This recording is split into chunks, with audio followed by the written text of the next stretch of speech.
All right, Franklin and Abby, go and grab your 10 sticks, both colors of them. Pause the video if you need to, grab that. All right, now get 2 on one color and 4 on the other color. Now you know 2, 4, and if you put them together, you know you've got 6, right? So we're going to think about these numbers a little bit. I've mentioned to both of you fact families. And when you think about a fact family, one of the things to do is identify what your biggest number is, right? 6 is the biggest number. So we know that's going to be our amount altogether. Let me turn this back on now so we can, there we go. That's going to be our amount altogether. And we can make 2 addition sentences and 2 subtraction sentences out of this. If we're putting them together, that's addition, right? And we have 2 and 4. 4 is 6. We can rearrange the order of them and again, still be adding them, putting them together and have 4 and 2 is 6.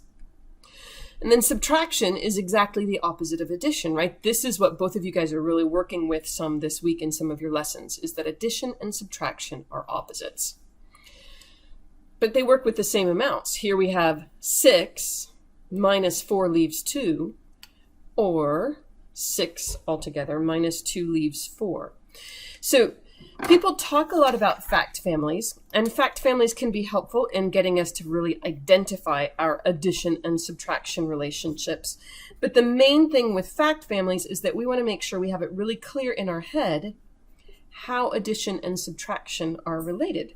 They're opposites. With addition, we're having our parts and putting them together with the whole. And with subtraction, we have the whole and we're taking away a part, or we're separating the parts.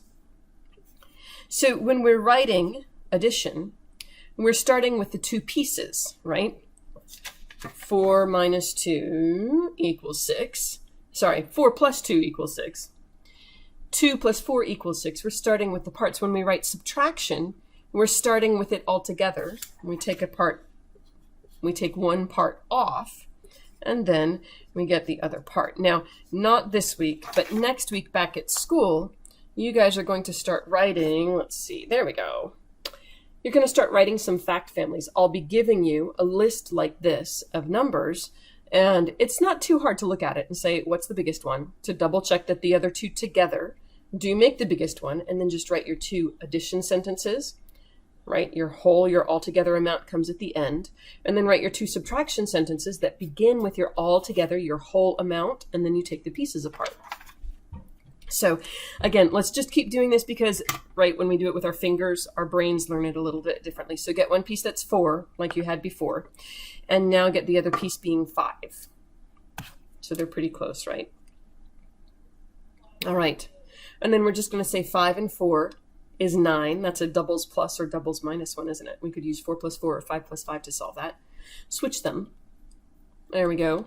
4 and 5, also 9. Then we can take it apart. 9 minus 4 leaves us the 5. 9 minus 5 leaves the 4. Addition and subtraction are related. They're just opposites of each other, and they still can use the same amounts. And the big thing is we can use one of them to solve the other. So if we have 4 plus what makes 6, we can know that 6 minus 4 is 2, because we know 4 and 2 make 6. In your math this week, you guys are using that kind of principle. And the more we keep going through math, the more we keep doing things, especially with fingers, the more these things dig into our brain to the point where they're automatic.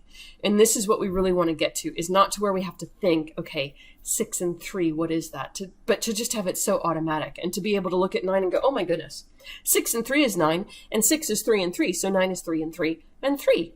That kind of thinking is what's really going to be helpful in math. So we want to keep manipulating these smaller numbers, using our fingers with things to really get these numbers deep into our brains so that things become super automatic and instinctive for us. All right, Franklin, let me make this a little smaller so we can see more of it at once. Okay, same thing as yesterday, right? We're into the practice now for the lesson that you did yesterday. So the same thing as yesterday, solve for a missing addend.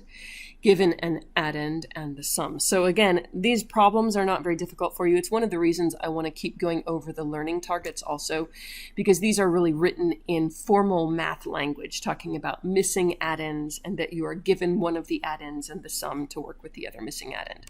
So same thing as yesterday, right? Use the linking cubes or your fingers, absolutely, or imagine it in your mind. Because when we make the visual pictures in our mind or we do it with our hands, right, it's so good for our brains. Number 5 here, circle the one that matches the model, right? That's not too tricky. Oops, too far. There are some hippos, right? That's our missing addend. We don't know what that addend is. 6 more join them. That's the given addend. And then we're given the sum. Also, now there are 9. How many hippos were there to start? So we're solving for this missing addend. All right, review down here, right? This basic, easy stuff. All right, pause to catch up if you need to, and here's the beginning of today. Solve take from, so those are subtraction problems, with change unknown. So the change means what do you take away? So you know what you end up with, you know what you start with. So actually, in math terms, this thing here that you take away is called the subtrahend. So you know what you're starting out with. You know the subtrahend. Oh no, what you don't know is the subtrahend. All right, so let's read the math words again. Solve a subtraction equation to find the missing part. So they're not really using the word subtrahend right now. But we know, right, we just talked about fact families. 6 minus 2 you know is 4. So if 6 minus 2 is 4, you know 6 minus something is 2, you know it has to be 4. That's a fact family. Those are the two pieces that go together to make the whole that is 6. All right. So do you see it's pretty much same as yesterday. It's just rearranged a little bit. What is one of the parts? We know the whole, we know one part, we just don't know the other part. So here it does say to draw dots. Go ahead and draw dots rather than actually doing the numerals again. It's just a little bit more way to really dig those visuals deep into our brain. Here now, once you get to 5 and 6, you can just do it without needing to draw the dots. It looks like 4, you don't have to draw the dots either, right? Because they gave you a numeral rather than that. Match each model with its correct equation. So here you need to be drawing the lines. So do you see we've got 2 and 3 and 5. Look for the equation that uses 2 and 3 and 5. Draw a line from it down to there. Didn't really draw a line, but you can see where that goes, right? All right. Wait, was that the whole thing? That was the whole thing. All right, here we go. You have 9 coins. You toss some of them into a fountain. We don't know. So this is our missing piece.